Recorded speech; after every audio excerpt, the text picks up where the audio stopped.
Ladies and gentlemen, to welcome our guests to this very special celebration, I would like to call upon the Honourable Elizabeth Dowdeswell, who was appointed Ontario's 29th Lieutenant Governor following a distinguished public service career. As Lieutenant Governor, her mandate focuses on Ontario in the world and sustainability, including its three interrelated components: environmental stewardship, inclusive economic prosperity and innovation, and social and cultural inclusion. Ladies and gentlemen, mesdames et messieurs, please join me in welcoming the Honourable Elizabeth Dowdeswell, Lieutenant Governor of Ontario.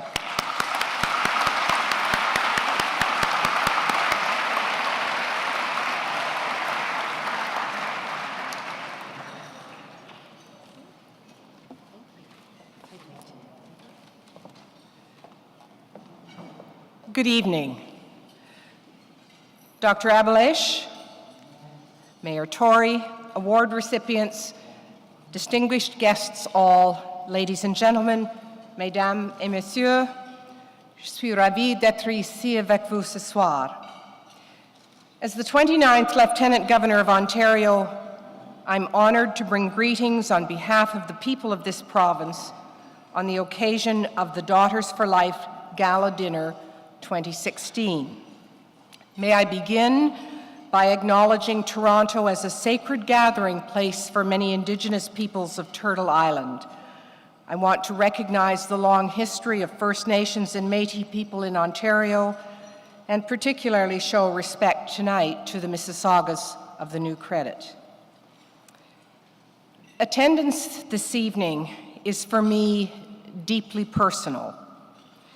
It brings together two interwoven threads of peace and education that have been integral to my life. Dr. Abuelaish has a vision for peace and justice forged through the most intense of personal tragedies. For most of us, an enduring peace is a laudable concept, freedom from war. And some of us have come to understand that we're not at peace if there's not enough food to eat, if there's inadequate shelter, if we're sick and cannot get medical attention, if we don't have the means to escape the grip of poverty. But only a few of us have been tested in the manner of Dr. Abuelaish. So tonight, we honor him and his belief that individuals can indeed influence the course of events and make the world a better place, and is committed to do so. Tonight, we also honor several luminaries, and each of them brings uncommon commitment and dedication to social justice, a sense of responsibility, generosity, and tolerance. To Malala Yousafzai, Maria Campbell, Stephen Lewis, and Michele Landsberg, it's a genuine privilege to acknowledge your efforts. How you inspire us. You shine a light on the fact that this world needs more thinking, caring, ethical human beings. And finally, we celebrate the tangible work of the Daughters for Life Foundation through exceptional young women who are joining us tonight from Palestine, previous recipients of scholarships from the foundation. As an immigrant to this country at a very early age, I count among my blessings that my parents prized education so highly. They also inculcated in each of their 8 children, male and female, the belief that we could do anything and we could be anyone we wanted to be.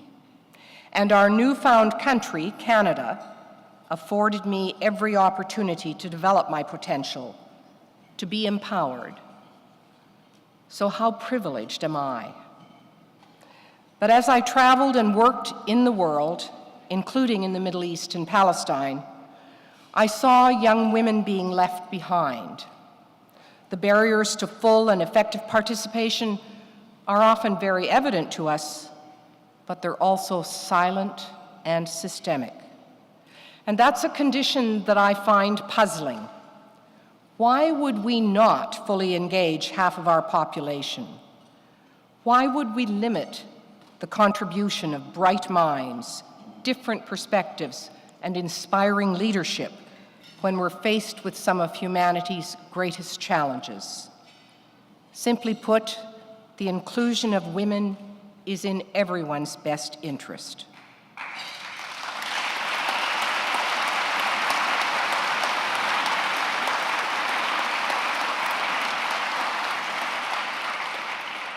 The Daughters for Life Foundation recognizes that everything begins with education. It's the path to self-actualization and economic independence, and when girls are educated, there is genuine hope for the eradication of poverty and the building of peaceful and sustainable communities.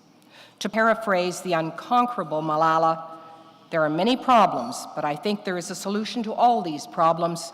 It's just one, and it's education. And so, as the Queen's representative in Ontario, I want to acknowledge and thank the Foundation for their unwavering dedication to human rights and the infinite potential of young women from the Middle East. I note